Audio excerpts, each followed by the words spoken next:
Well, guys, before you visit the winery, um, I think you need some background information about the place we work with.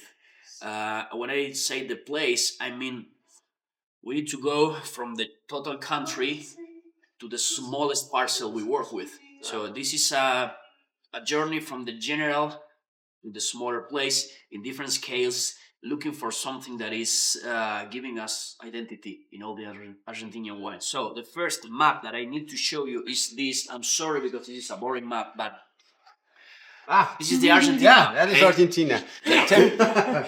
So when you look at the Argentinian map, Yeah. and when you talk or when you think about Argentinian wine, there is something we need to remember always. And it's the fact that we make mountain wine. If you had to describe the Argentinian wine using only two words, the two words would be mountain wine. When you look at that picture of the mountains and this vineyard in front of that, that is not normal. It's not common in the rest of the world, especially when those mountains are 5,000 meters high. Wow. And that little boy back there is 6,000 The meters big high. peak over the there? big peak wow. with snow. That is 6,000 meters. So 6,000 meters is a lot. Yeah. So you don't That's normally... over 18,000 feet. Exactly. Wow. You Higher don't than Mount see- Rainier. You don't see normally vines planted so close to those giant mountains. So this is the strongest part of our identity. The 99% of the wines that we make in this country are mountain wines. That means that the vines are cultivated in areas where the influence of a mountain is really strong in terms of climate, soil formation, landscape, topography, water provision, everything. When you look at this map, despite some vineyard area right there that doesn't represent even 1% of the total production, all the rest of the wine is made by the mountain. Even if you are 200 or 300 kilometers away from the mountain line, you still have mountain soil, you still have mountain climate, and the water you use for irrigating also comes from the mountain. So everything depends on the mountain. Without mountain, there wouldn't be any wine in this country. Okay, so this is something we need to emphasize more. We make mountain wine, and everything we have we owe to the mountain. So now let's go to Mendoza, which is in the central western part of the country. Right there, it belongs to this region called Cuyo. Okay. So now let's go to the Mendoza map. It's actually not a map, it's a satellite picture. So you can see the color of the picture. You see gray at the bottom here, and then you see green here, and then you see green again, and those are clouds. Put those clouds there. I was wondering what changed. I was creative the other day.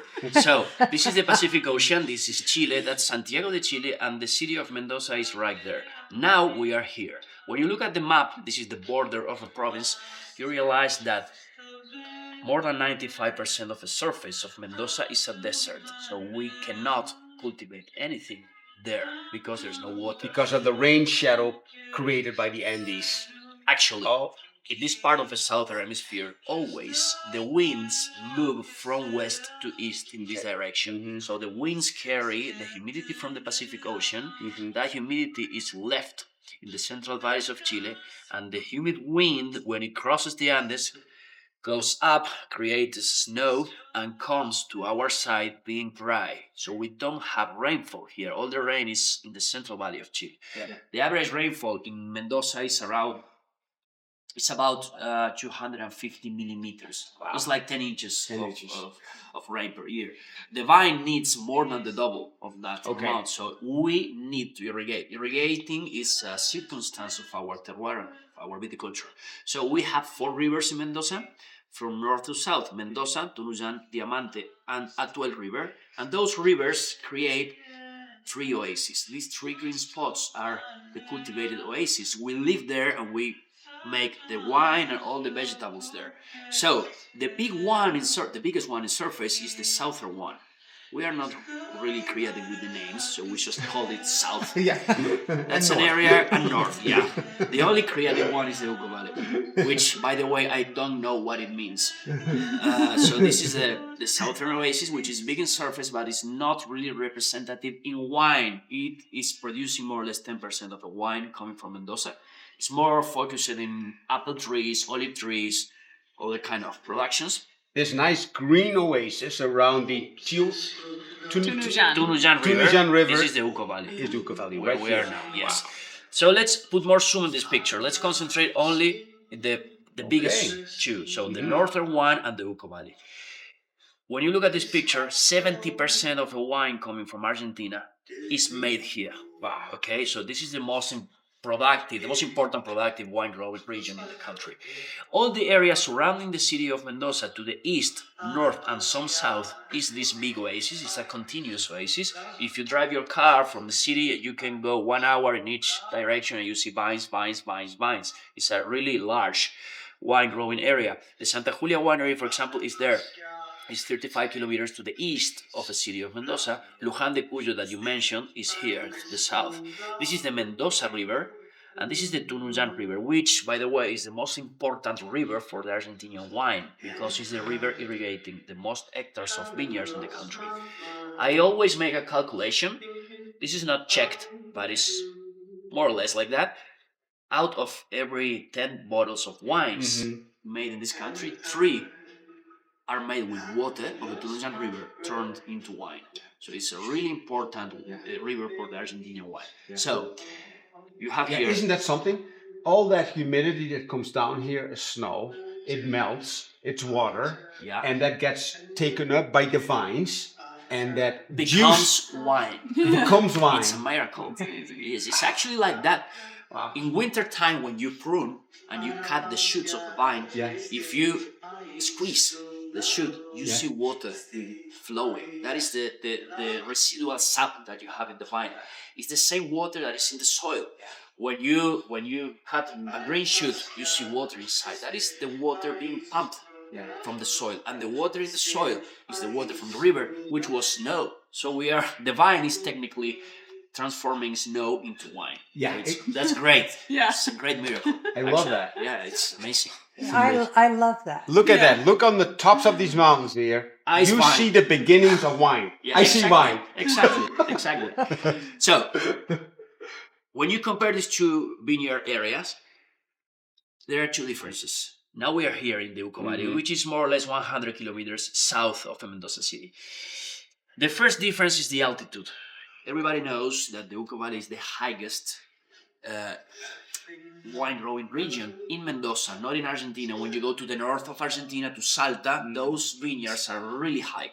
They are planting vines over 3,000 meters. My goodness. But the latitude is much lower. Yes. So that is a tropical latitude, subtropical latitude. If you plant the vines at 1,000 meters there, it is just too warm. So they need to compensate latitude with altitude. At this latitude, this is the highest part, okay? So that's the first difference. But the second difference is even more important. It has to do with the mountains. When you look at this picture, you see that the mountain line here is narrower than here. Because here in front of these vines, you have this, which is a piece of the mountain range that is different from this. Like a foothill or something. Exactly. Actually, it's a foothill. This is the map of the Andes range. The Andes mountains have actually 3 ranges in our side and a 4th range on the Chilean side. So that green part is the foothill. This is what we call precordillera. Those are the lowest mountains in the Andes, from 2,000 to 3,000 meters high. Those are the mountains you can see from the city of Mendoza, normally without snow. When you are there and you look to the west, those are the mountains you see. All this wine growing region is facing this part of the mountain range. So the topography, the landscape, and the soils were created with materials coming from this part of the mountain. But when you go to the Uco Valley, you don't have this precordillera. You're facing the big ones, the middle range of the Andes, which is called Cordillera Frontal in Spanish, which altitudes going from 4,000 to 6,000 meters. So basically, that means that the Uco Valley is the Piedmont of the medium range of the Andes. So it's the place where the vines are planted the closest to the highest mountains. Behind that, there is a 3rd range of mountains, which is the main range of the Andes, the border with Chile. The Aconcagua mountain or the Tupungato volcano are there. What is the importance of this? the geology of every range in the mountain is different. So depending on where you are, which mountains are you facing to, the soils will be different. So being so close to the big mountains changes everything. So basically the Uco Valley is the vineyard area planted the closest to the highest mountains in Mendoza. That is the concept. And so the soils then of Uco Valley, as because they're so close to the mountains, are much more mountainous type soils then? Yes. Give me 5 minutes and I will show you. I promise. So this is the map of the valley. First, when you think on a valley, you normally think of something shaped like this, which is not the case here. Because if this was shaped like this, if this was a real classic valley, we should have mountains there and another line of mountains there, but there ain't no mountains to the east. When you look down to the east, there is only a flat hill like a mesa that we call Huayquerias, which altitude from 1,000 to 1,200 meters. Then you have 5,000 to 6,000 meters here. So this is the shape. It's something like that. And you see all the soils, the water, everything descending, going to the bottom part. So this is the city of Tunuyán. This is the Tunuyán River. And this is a secondary river called Las Tunas, which is almost dry most of the time, but was really important in the past. So the Uco Valley has 3 counties. San Carlos in the south, Tunuyán in the middle, Tupungato in the north. And we are here in San Carlos. So, you already know about Argentinian wine. I told you, mountain wine. That's the best way to explain that. If you have to explain the Uco Valley, you can again use only 2 words, mountain and diversity, okay? Because being so close to these big mountains brings a lot of diversity. Diversity in terms of landscape, topography, microclimates, and soil types. And when I say a lot, I really mean a lot of diversity. So if you travel a couple of kilometers, you will find totally different combinations of soil altitude and microclimates that leads, for example, to harvest the Malbec, same variety, on March the 5th, March the 10th, the 15th, the 20th, April the 1st, middle of April. So you have 1.5 months of difference in date of harvest with the same variety in a valley that is 80 kilometers long and 30 kilometers wide. So, relatively small valley. It's a small valley, but remember that we are close to giant mountains. That changes everything. So, I will try to explain you this diversity in 2 chapters. First, climatic diversity. Second, soil diversity. Let's talk about climate a little bit. In this valley, the temperatures depend on 3 factors. The first is the elevation, the second is the soil slope, and the third is the distance to the mountain. Let's go with the first one, which is the easiest. The higher the elevation, the lower the average temperature. That's what everybody knows, more or less. So if you plant your vines there, those lines are the elevation lines every 100 meters. 900, 1,000, 1,800. So if you plant at, let's say, 1,000, and then you plant another vines at 1,500 meters, that point is, in average, much cooler than that point. So you can expect the grape to ripen slower. So you will harvest later. You will have another expression in the wine. That's easy. So you have some of your vineyards here at 1,800 meters? 1,700. 1,700. That's almost 5,000 feet. Yeah. Yep. So the highest productive vineyard in the Uco Valley is 1,700 meters. Wow. It's a lot. Yeah. It's actually a lot for this latitude. It's too cold. It's just at the edge. If you go beyond, there's nothing. So because the season isn't long enough. Exactly, because you have frost making the season shorter. So you have frost in springtime, and you also have frost in autumn, so you can't harvest. So altitude is the first. Second, the soil slope. If you pay attention to the lines, you will see that the distance between the elevation lines is longer or wider here than here. So if you drive your car, you come to the valley, you enter through the Tunuyán city, then you cross the river, then you go to the southwest. In these 30 kilometers, you rise 300 meters of elevation. That means nothing. It looks flat. Yeah. Like this. If you look around, it's flat. Yeah.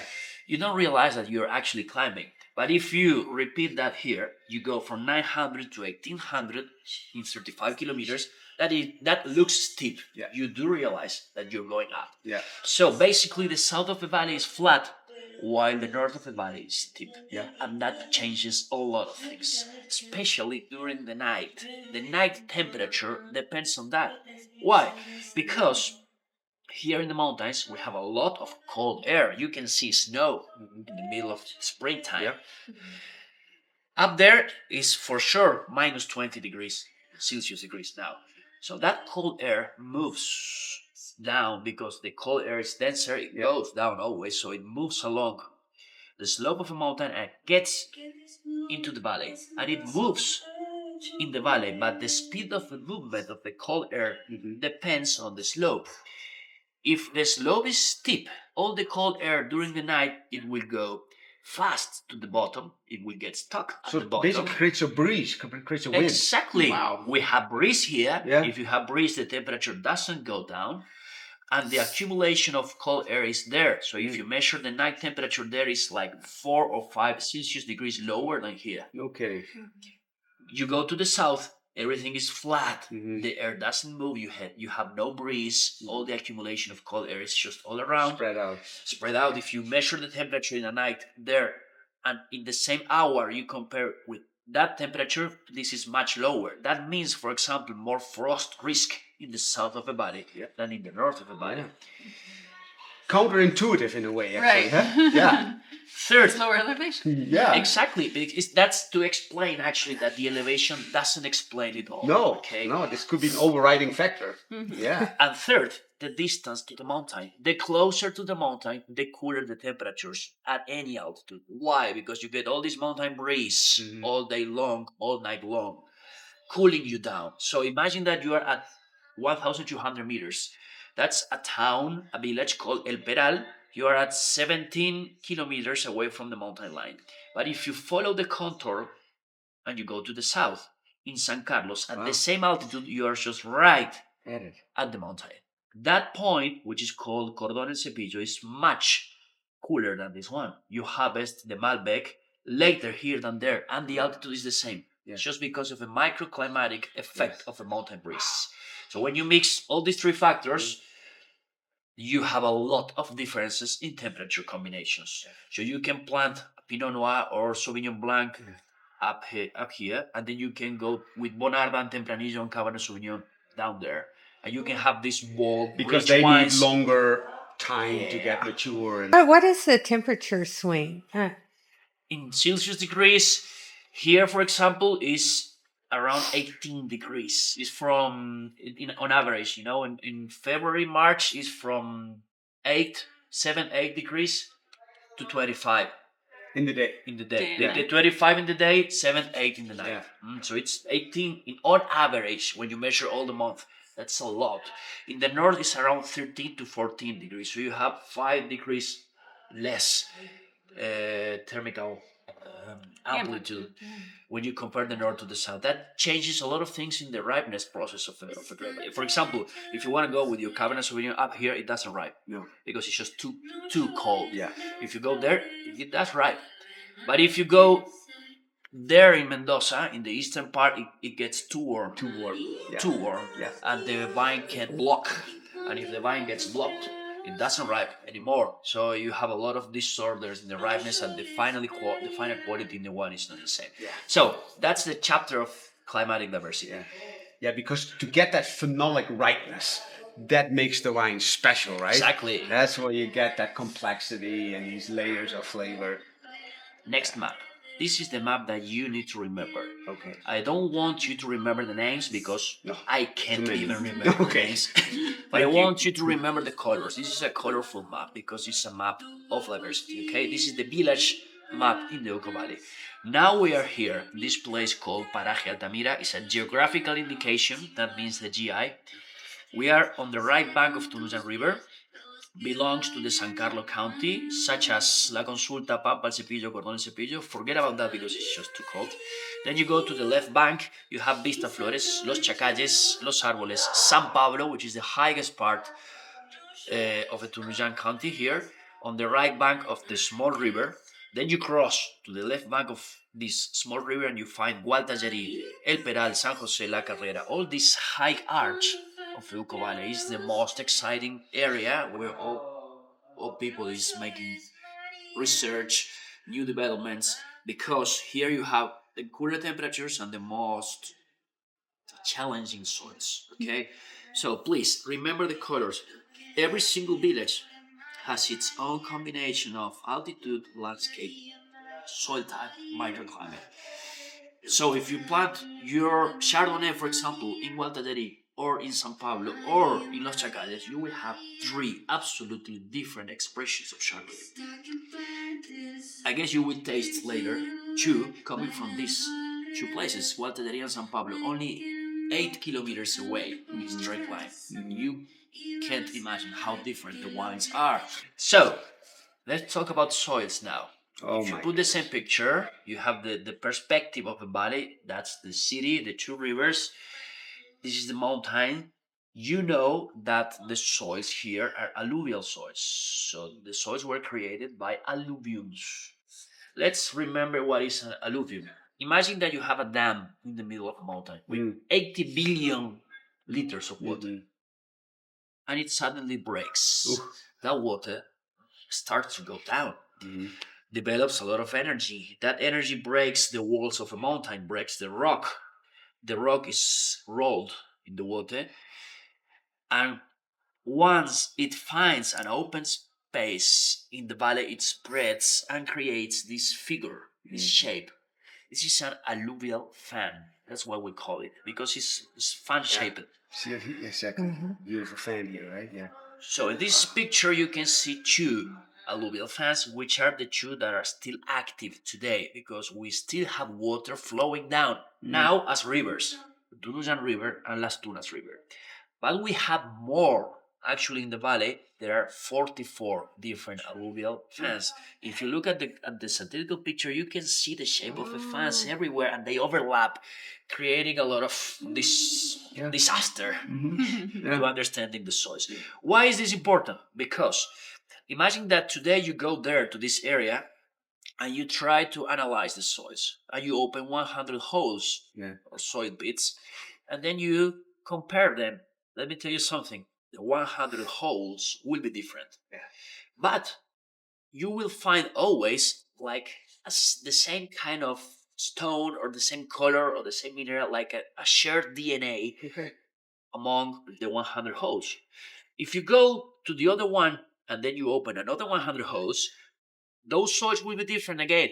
But you will find a different DNA, like a different kind of stone or mineral or color or whatever. And that color, that mineral, does that originates from some point? Yes, in the exactly. mountain? Why? Because this was just a piece of a mountain that was here, that was moved and carried down by the water. And this was another piece of a mountain right there with a different rock type, different geology, whatever, being moved and carried by the water. So basically, every single alluvial fan is a single soil source. That means that we have more than 40 different soil origins in the valley. When you overlap that with the microclimates, it's a lot. So going back on this real quick, that we talked earlier about the wine, wine in the making there on top, right? There is, as you just said, this fan here has a unique fingerprint DNA characteristic on the minerals that actually originates from somewhere in the mountains. Absolutely. That is actually can be expressed in the wine. It is. So the wine can actually express in its unique way a mountain wine again, that it expresses whatever that created that soil, that mineral fingerprint is told to you by the wine. Wait. Let's do something. There's more. This is a story. I mean, who would have ever thought of that when you drink a glass of wine, right? Yes. That you can actually drink a piece of the mountain that created that soil where the vine was grown. Oh, I have my... Wow. Look, let's play a little game now. I will give you a short sample of the diversity that we can have in the soils just by the mountains. Okay, remember this is the valley from north to south. Yeah. In this picture, we have the mountains here. Okay. The rivers here. Okay, we are now in Paraje Altamira. Yeah. And you had that one fan here. Yeah, and the other fan was, right there. So this fan is here. Perfect. This Yes. fan is there. Yeah. So Got it. in this magic box, I have examples Wow. of materials that I've been taking. More from wine in the soil making. Yeah. from different areas. So I will, for example, place this right here. This is the kind of stone that you can find in this alluvial fan, which is the alluvial fan from the biggest river in the Uco Valley. This fan, the water of this alluvium had energy enough to move stones weighing 25 or 30 tons and moving them 40 or 50 kilometers. So the energy of the water here was impossible to imagine. So and of course, these nice, beautiful alluvial or river rocks are nice and smooth because they tumbled like for millions of years, right? Like water rushing over them. Now you go to the other alluvial fan. Yeah. From a smaller river, lower energy, so you have a similar kind of rounded stone, but smaller. So you can put it either in San Pablo or Gualtajari. I will put it there in San Pablo. Okay. Because for Gualtajari, I will use this. Can you take it? Is it heavy or light? Very light. Compare with this, please. Okay. Dense, very light. Yeah. Almost like that volcanic pumice. Well, it's not pumice. No? It's actually not a stone. This is a trick. It's light because this is just earth, soil. Oh, compacted, cemented with something. Yeah. This is clay cemented with some mineral. We call this caliche. It's a material that we find in the soil only there in Gualtajari. This caliche, and it's high in calcium, right? Yeah. Is this also a coating of calcium carbonate? Yeah. Which is... It will start to make sense now. Yeah. Look. Then you have this, which is different. The shape is different. It's not so round. It's not the same color. So this is a kind of stone that you can find in this place called Los Chacalles. And I will trace this stone back to the mountain. And it looked like this.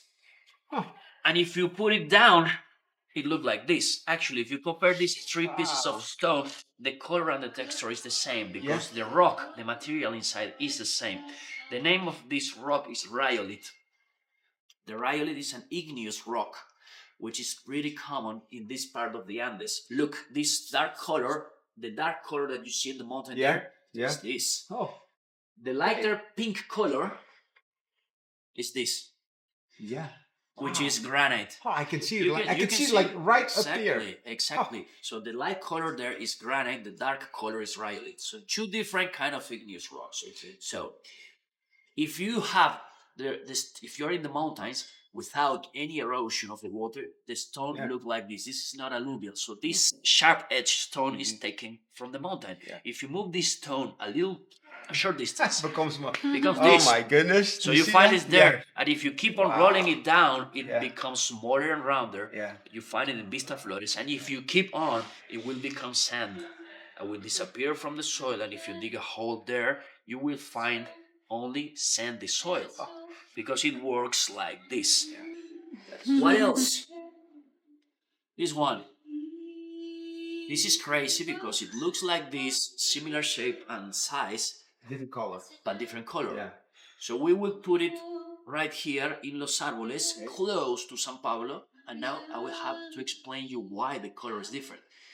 If you look at this is white, this is white, and this is white. And you mentioned the calcium. Well, actually, when you break a stone like this or this, which is white outside, you will see that inside is not white. No. Inside you have normally granite or other kind of igneous rock, but outside you have a coverage of a calcium carbonate. It's a coating. It's a coating of calcium carbonate, which is this. The calcium carbonate is a mineral that is pretty common in the soil. People call it calcaire normally, but it only exists in some areas here, there, or there, and it's outside the stone or is mixing the clay to create this. But we need to understand why, and the explanation for that is the mountain map. If you come back to this map, remember that I told you that every single range had a different geology. The medium range of the Andes is made 100% of igneous rocks such as rhyolite or the granite. Only that. So in these mountains close to the valley, you have these materials. But if you go back to the main range of the Andes, in that area, besides this, you also will find limestone. Oh, that's pure limestone. This is pure limestone. You know that limestone is a sedimentary rock that is found at the bottom of the sea. Actually, you can see sediments there. It became a stone just by the pressure of the water of this ocean through millions of years. So, how on earth we can find in top of the mountains? In top of the mountains, an ocean piece of stone? Well, actually, it's pretty easy. 150 millions of years ago, there was no mountain. The Pacific Ocean was covering all this area. The shoreline was there. The main range of the Andes was under the sea, not this one. So the limestone was found at ground zero then. At that time, the South American plate and the Nazca plate began to crash, and the Andes began to rise. And the Pacific Ocean went back to the west, and this was lifted up. So when these plates collided, that created the Andes up to 5,000 meters high. Now you find this at 4,000 meters of elevation, and you go up there and you see the fossils. You see seashells. Radiation, because these pieces of limestone are 150 millions of years old. That is, are found at the mountains, okay, at the big mountains. Now let's make ends meet, okay. If we have limestone up here, and if we have igneous rocks in the medium range of the mountains, there is an explanation for this and this. The inner stone came from these mountains, just close by. But the mineral covering the stones came from here. How? The water of the two rivers. The rivers are born in between the mountain ranges. So the water of the river has been dissolving slowly through thousands of years the calcium carbonate found in this limestone to put it down, but it was only left at the top of the alluvial fence because it wasn't enough to cover all the surface. So the mineral came through the river and was left there. So the water dissolved the mineral and then deposited it on top of the fence. Oh, wow. So basically you will find the calcareous soils at the top of these two alluvial fans, which means Paraje Altamira here, San Pablo and Gualtajari there. When you go down, for example this, you see no more calcareous material. So finally, let's put this in order. This would be like that. So this is how the puzzle is put together. This is a nice picture of the diversity, okay? Till today, if you drink water from our rivers, the water is really rich in calcium bicarbonate. So it's hard water. Because of that, it's really hard water. And also we have really hard water. So the water from the springs in the mountain are really rich. The water is really rich in minerals, especially calcium and magnesium.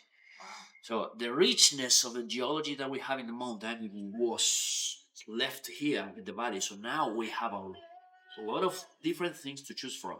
Because if you put on top of this microclimates, the altitudes, the landscape, the vineyard management, the varieties, the philosophies, I haven't even talked about that yet.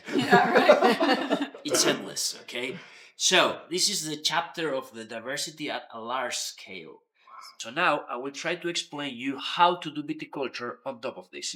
Okay? So far so good?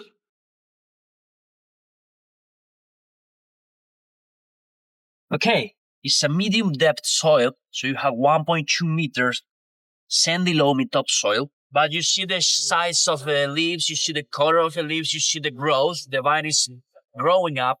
Here now, let's walk to the other one. Now we came here to the green spot.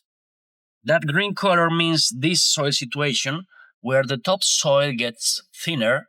We don't have 1.2 meter topsoil here. We have only 40 centimeters of the same sandy loamy topsoil, but then you can see the stones.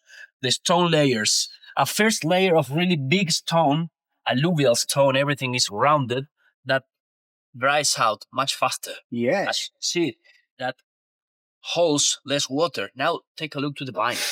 The vine is not Look at that, vigorous enough. Look how small it is. Look at the shoots, look at the leaves, look at the color. It's not as happy as the previous vine. We cannot take the grapes, pick up the grapes from that point and this point the same day, because the ripeness process will be different. These vines would ripen the fruit faster than those ones. So somehow we need to draw this picture on top of a vineyard to be able to harvest differently. How can we do it? We have the exact GPS coordinates of every single pole, so we can draw using plastic color tapes from post to post, drawing the same picture here at the vineyard. So before harvest time, we will put a lot of lines crossing the rows of vineyard to draw this picture, and then we will enter to the row to pick the grapes only in the specific part that we're looking for. So we now know that we have planted our vines over 12 different combinations of alluvial soils. If I bring a geologist in the vineyard and I show him this, he will tell me, hey, this is all the same. Yes, because you're a geologist. Yeah. For a geologist, this is the skin of a soil. But if you take 2 meters deep and you put a vine, 2 meters is 90% of the universe for a vine. If you have in a block like this 7 different colors, so 7 different soil situations, when do you harvest the grapes? If all of them are ripening at different speed, despite that, even if they were ripe at the same level, the expression of the grape would be different. The balance of sugar and acidity, the tannin structure, the aroma, the phenolics, everything would be different. So if you harvest from the first line to the last line, like everybody do, you will have a beautiful average wine. Good wine, but average wine. If you're able to harvest piece by piece, when every piece is ready, you can build up a lot of uniqueness into your wine. So we finally started doing that. It took us a lot of years. It was a long process doing micro-vinification, research and development, building the winery meanwhile. But now, for example, we know that with this, the stoniest soils, we harvest that grape early. We make the wine with a little bit of whole batch fermentation in concrete tanks, and then we call that wine concreto. And then, what to do with the deep ones? Okay, we leave the grape ripening a longer time to gain some concentration, and then we use that grape for the blend of Jose Zuccardi or Tito Zuccardi. But you might actually use, so since not only you're harvesting them at different times based on the ripness, you actually also will use a different winemaking process to get and then to express the way you like. Because, for example, the deeper soils, you need to improve a little bit the structure of the wine, so you may use more stems in the fermentation, a higher percentage of stems there, or you will do a longer maceration there than here. It depends, okay? What did we do with the greens and the yellows? Okay, we made all the wines apart and then we blend 15%, 20%, 30%, and we built, for example, the blend of alluvial Paraje Altamira or our single vineyard wine, Finca Piedra Infinita. And while doing that, there was a year when we were tasting the wines and we found one that was telling us, hey, I don't want to be mixed, I don't want to be blended, I want to be alone in the bottle because I am too good. And we said, yeah, that's right, it's too good actually. Okay, let's put it apart. Other one there, hey, I'm too good too. Don't blend me. Okay, let's put it apart. The year after, again, tasting. Hey, this is a good one. Where is from? Where is from there? Let's check the previous year one. Oh, it was from the same part. And by doing that, we discovered that we had two micro plots, delivering outstanding uniqueness year after year. And we decided to put them separated bottles, and that's our parcel wine, which is the top of the parcel pyramid. line. This is it. Zuccardi, Piedra Infinita, Gravascal, and Piedra Infinita, Supergal. Okay, yeah. Always coming from those little pieces. Less than one. So let me then again summarize what I got from this. He said, like, okay, we can just harvest it the way we have the rose planted. Just pick a time, and we'll have pretty good wine. But it's an average wine. It's actually, I could almost say, it's a compromised wine because most of the plots were not harvested at the ideal time. Exactly. Some of them too late, others too early. Maybe a few of them you happen to have right. You compromise the wine. Exactly. So what then they did is they really started to understand the uniqueness that they were dealing with underneath this service, and they started to optimize, the growing of the grapes and harvesting it at the right time. So they weren't compromising any longer. On top of that, they perfected the winemaking that was optimally suited for that sublot that they had. So they didn't all downgrade it to some average. Actually, by understanding the individual plots, they raised the individual components even to a higher level, like a synergy, and you got actually a much better wine than you would ever gotten from that lot. Mm-hmm. Lots of microvinification. Absolutely. So that is what Zuccardi is doing. Yeah, but this is not everything, because this is the old story. This is the 2009 story. Then we kept on planting more vines, more vineyards, because we have been exploring this higher part of the Uco Valley. So in 2016, we landed there. Yeah. And we went to Hualtellerie.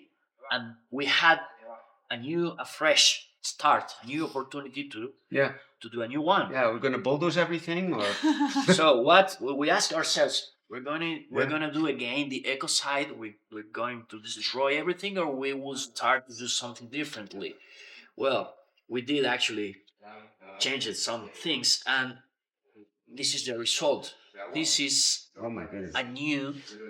a range of vineyard parcel. This is our property. This is called Finca Las Cerrilladas. Yeah. This is Hualtellerie. We came there in 2016. And we decided not to destroy the place. We decided to ask the nature for permission where to plant. We decided to avoid the geometry. And we planted and we designed every single parcel according to geology, soil type, soil aspect, microclimate, and vegetation variations. So in this property, we don't have blocks. We have parcels. What is a parcel? The parcel is the minimal surface you can make a wine from, which is a natural environment. It's a combination of geology, soil type, microclimate, whatever. In top of which we have mood, as viticulture, special viticulture, choosing the right rootstock, variety, trellising system, vine spacing, row orientation, pruning system, irrigation, whatever. So, for example, in this property, we have 3 different geologies. We have this purple area with modern soils, fluvial soils like riverbeds, with stones like this. Then we have this part, which is a preserved terrace of alluvial soils, really old, with the calcareous materials, like a caliche. For example, you find caliche, which is this white brick, in these green ones, and then you have the stones in the blue ones. And then you have a third geology, which is the hill, because this is a hilly area. So we have some parcels planted on top of a hill with different soils, with gypsum, volcanic ash, whatever. And every single parcel, the shape of a parcel is copying the variation in the soil and the microclimate. So the homogeneity within is much higher. You don't need to split your blocks using any kind of crazy technique.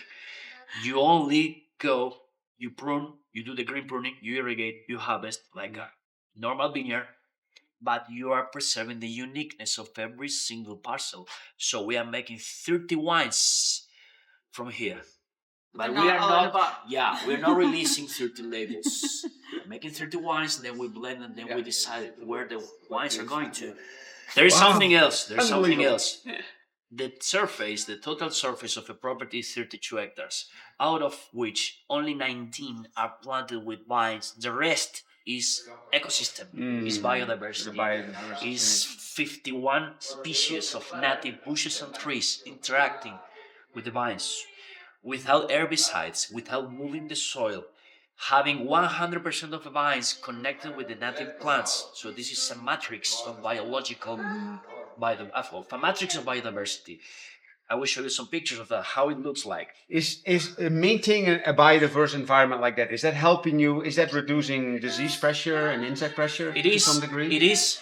It's also reducing stress and environmental stress due by the wind or the temperature. This is, for example, different trading system. You have HLS and different BSP with different row angles.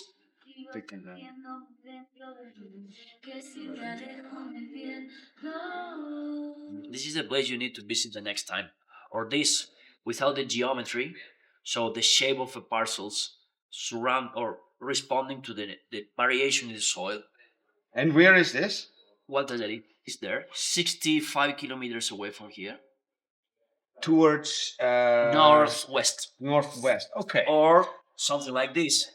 Mountain wine, remember, is not normal to see vines planted so close to these giant mountains. Or something like this. Oh my goodness. Yeah. So, learning about the place allowed us to do a better viticulture that is more sustainable, more contemplative, because the first step is to contemplate the environment, the natural environment, more reasonable, more leading to more unique wines.